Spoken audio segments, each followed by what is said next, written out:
உங்கள் சத்யாவின் full moon sale up to 70% தள்ளுபடி. AC விலை 2ஆம் தேதி முதல் 15% வரை உயர்கின்றது. இப்போது ஏசி வாங்கி பணத்தை சேமியுங்கள். முதலமைச்சர் மு.க. ஸ்டாலின் அவர்கள் தற்பொழுது திமுக மற்றும் கூட்டணி கட்சிகளில் போட்டியிடக்கூடிய வேட்பாளர்களை ஆதரித்து தமிழகம் முழுவதும் தன்னுடைய சுற்றுப்பயணத்தை துவங்கியிருக்கிறார்.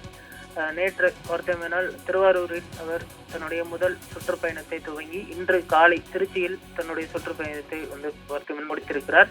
அதைத் தொடர்ந்து தற்பொழுது ஏப்ரல் 3ஆம் தேதி நெல்லையில் 2ஆம் கட்ட தேர்தல் பிரச்சாரத்தை தொடங்குவதாக தற்பொழுது திமுகவின் தலைமை கழகம் அறிவித்திருக்கிறது. பொதுக்கூட்டங்களில் பங்கேற்று அந்தந்த பகுதிகளுக்கான வேட்பாளர்களை அறிமுகம் செய்கிறார். வரும் 3ஆம் தேதி மாலை 5 மணிக்கு நெல்லை பாளையங்கோட்டையில் பொதுக்கூட்டமானது ஏற்பாடு செய்யப்பட்டிருக்கிறது. இதில் திருநெல்வேலி, அம்பாசமுத்திரம், பாளையங்கோட்டை, ராதாபுரம் உள்ளிட்ட தொகுதிகளில் போட்டியிடக்கூடிய இந்த வேட்பாளர்களை ஆதரித்து பிரச்சாரம் மேற்கொள்ள என்றும் தகவல் வெளியாகி இருக்கிறது. பாளையங்கோட்டையில் அப்துல் வஹாப் அவர்களையும், அதே போன்று ராதாபுரத்தில் சபாநாயகர் அப்பா அவர்களையும், திருநெல்வேலியில் புதுமுக வேட்பாளரையும் ஆதரித்து தன்னுடைய தேர்தல் பரப்புரையை அவர் நடத்த இருக்கிறார்.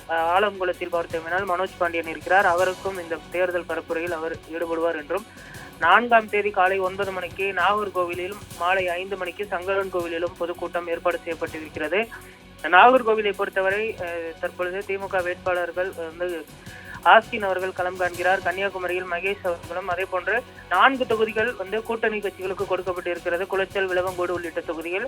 அந்தந்த கூட்டணி கட்சிகள் போட்டியிடக்கூடிய தொகுதிகளும் வேட்பாளர்களையும் ஆதரித்து தன்னுடைய பரப்புரையை மேற்கொள்வார் என்றும், மாலை 5 மணிக்கு சங்கரன் கோவிலில் பொதுக்கூட்டம், அதே போன்று 5ஆம் தேதி காலை 9 மணிக்கு விருதுநகரில் விருதுநகர் தேமுதிக வேட்பாளர் விஜய் பிரபாகரன் அவர்களை ஆதரித்து அவர் தன்னுடைய பரப்புரையை மேற்கொள்கிறார். அதே போன்று சிவகாசி உள்ளிட்ட தொகுதிகளில் போட்டியிடக்கூடிய வேட்பாளர்களையும் ஆதரித்து விருதுநகரில் தன்னுடைய பரப்புரை மேற்கொள்கிறார். மாலை 5 மணிக்கு திருமங்கலத்தில் பொதுக்கூட்டம் நடத்தப்பட இருக்கிறது. திருமங்கலத்தை பொறுத்தவரை தற்பொழுது சேடப்பட்டு மணிமாறன் அவர்கள் போட்டியிடுகிறார்.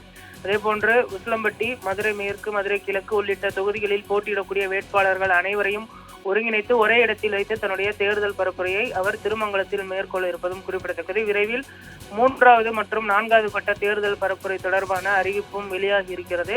அவருடைய கடைசி கட்ட பரப்புரை சென்னை மற்றும் சென்னையை சுற்றி இருக்கக்கூடிய தொகுதிகளில் இருக்கும் என்றும், அதற்கு பின்பு கொளத்தூரில் தன்னுடைய தேர்தல் பரப்புரையை வரக்கூடிய ஏப்ரல் 21ஆம் தேதி நிறைவு செய்வார் என்றும் எதிர்பார்க்கப்படுகிறது.